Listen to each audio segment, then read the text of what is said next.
So today we are going to explore boundaries.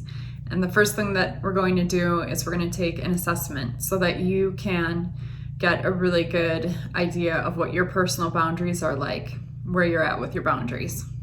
So if you haven't yet, please grab a pen and a piece of paper because you're going to be taking a short assessment.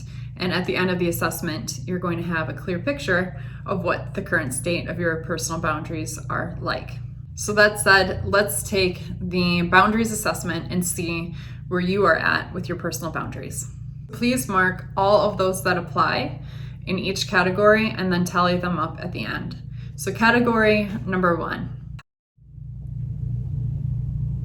weak boundaries or no boundaries. I put the needs and wants of others before my own. I agree with others to avoid conflict. I find myself unable to say no to things. I am afraid to say no out of fear or guilt. I allow others to speak for me. I find myself accepting poor treatment from others. I find myself doing more than my share of participating in the relationship. I try to fix other people and their problems. I attempt to control other people. I don't trust myself or others. So this is somebody who has a healthy sense of personal boundaries.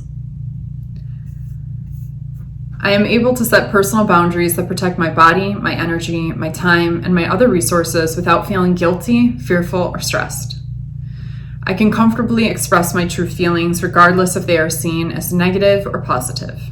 I'm comfortable with people expressing their emotions. I'm able to respect others for who they are and do not attempt to change or fix them. I understand that conflict is a natural part of intimate relationships, and even though it may not be enjoyable, I am willing to explore conflicts as a point of growth. I'm willing to end a relationship rather than continue to allow the other person to hurt me. I respect other people's feelings, needs, and preferences and don't take them on as my own. I'm able to make my own decisions and look out for my interests while taking others' perspectives into account. I'm not afraid to disappoint or anger others by stating my opinion. I take responsibility for my own feelings while others can take responsibility for their own feelings. Category number 3, rigid boundaries. I feel frustrated when people don't view things the same way that I do. I have a tough time acknowledging and expressing my feelings and rarely consider the feelings of others. I often use anger or intimidation to get my way. I keep people at an emotional distance. I am uncomfortable with physical contact unless I initiate it, and even then it needs to be on my terms. I criticize others when they don't do things according to my plan. I refuse to play if things aren't done according to my rules, plans, or desires. I become upset if anyone borrows something of mine, even if they ask first. I always expect something in return for my help or generosity. I infrequently invite people into my space, my home, office, or physical space. The total number is checked. So please let me know the answer to the score that you got. Before we continue, you can put it in the comments section. Very curious to know how you scored on that or what it revealed to you about your personal sense of boundaries. And also, have you had to do any work around your boundaries? And how have you found that work helpful to you?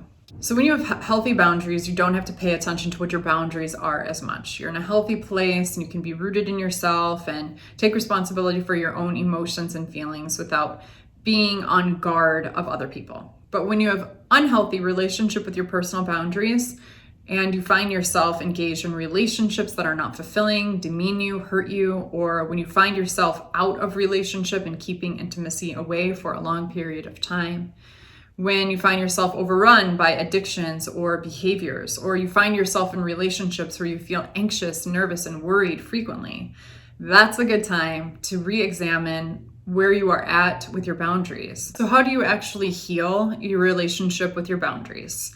Well, you have to do some shadow work and to explore the beliefs that are inside of the unconscious mind and to recover what feels good to you and what feels bad to you. Ideally, what feels good and what feels bad serves as a healthy alarm system so that we receive warnings of when something is bad for us and the green light of when something is good. But for many of us, we have these life experiences that sort of distort our inner aligned system. And so you have to rehabilitate and heal that. If you do the work of healing yourself, one of two things is going to happen. The first possibility is that that person that you're in relationship with that is crossing your boundaries is going to stop crossing your boundaries, and they're going to raise to your standard because you've gained a clear idea of what your personal standards are and what your personal boundaries are, and you're no longer willing to let that person cross them. So that's a good thing if they adapt and they rise to meet you to where you're at.